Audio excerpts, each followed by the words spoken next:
अस्सलाम वालेकुम दोस्तों। हमने पिछली वीडियो में बात की थी अयोध्या के बारे में, इंडिया में जहाँ पे बाबरी मस्जिद है कि किस तरह बाबरी मस्जिद की तारीख़ है, कब क्या हुआ, किस तरह बाबरी मस्जिद को गिराया गया, मुसलमानों को किस तरह कत्ल किया गया और किस तरह हिंदू मुस्लिम फसादात किए गए। वो कहानी जो हमने बयान की थी, वो कहानी 1990 से पहले पहले थी। आज मज़ीद आगे हम आपको बताएंगे 1990 के बाद। 1990 के बाद 1991 में बीजेपी के वज़ीर आला बनते हैं अयोध्या में, जो कि इस बात का इरादा करते हैं कि हम यहाँ पे अपना मंदिर बनाएंगे।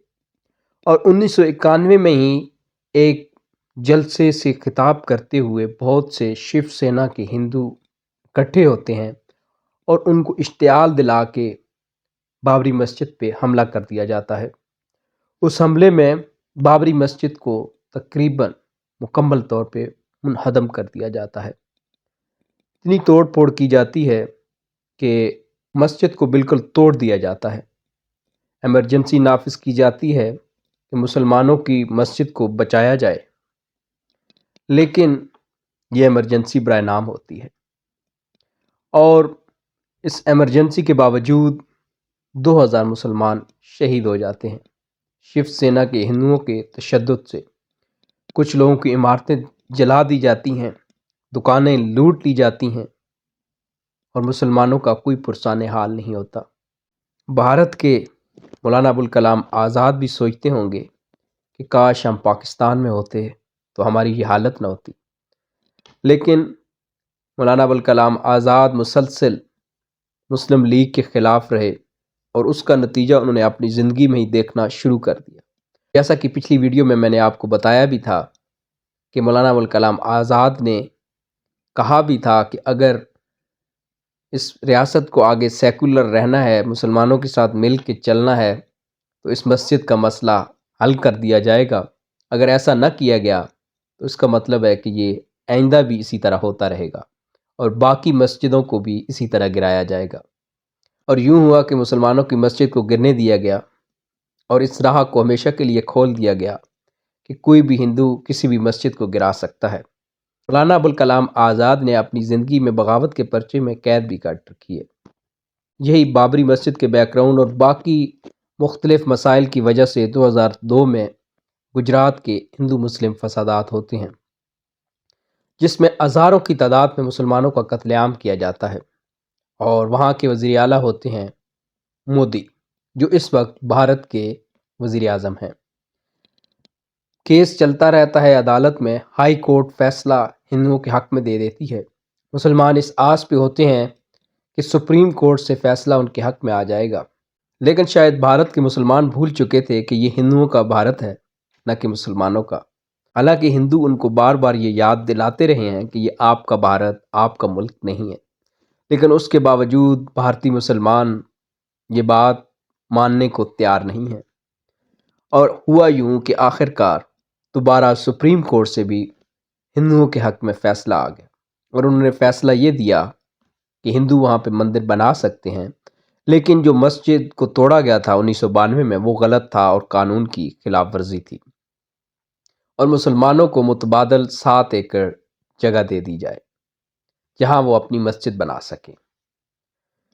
तो इस तरह 2020 में नरेंद्र मोदी ने कोरोना के दिनों में इस मस्जिद की जगह राम मंदिर का संग बुनियाद रखा, जिसमें कोरोना होने की वजह से चंद लोगों ने शिरकत की, लेकिन उसको मीडिया पे बड़े ज़ोर शोर से, बड़ी खुशी से दिखाया गया ताकि मुसलमानों को ये बताया जा सके कि आपकी औकात क्या है और आप इस मुल्क में फ़र्स्ट क्लास शहरी नहीं हैं, बल्कि फ़र्स्ट क्लास शहरी हिंदू हैं और मुसलमान सेकंड, थर्ड जो भी कैटेगरी चाहें या जो हासिल कर सकें, फ़र्स्ट के अलावा नीचे से कोई भी दूसरी, तीसरी, चौथी कैटेगरी में वो आ सकते हैं। ये राम मंदिर बहुत बड़ा बनाया गया है और ये अभी मुकम्मल तो नहीं हुआ, लेकिन मोदी साहब चाहते थे कि आइंदा आने वाले इलेक्शन से पहले वो अपने हिंदुओं को खुश करने के लिए कोई ना कोई मदारी करतब करें जिससे हिंदू फॉलोअर खुश हों।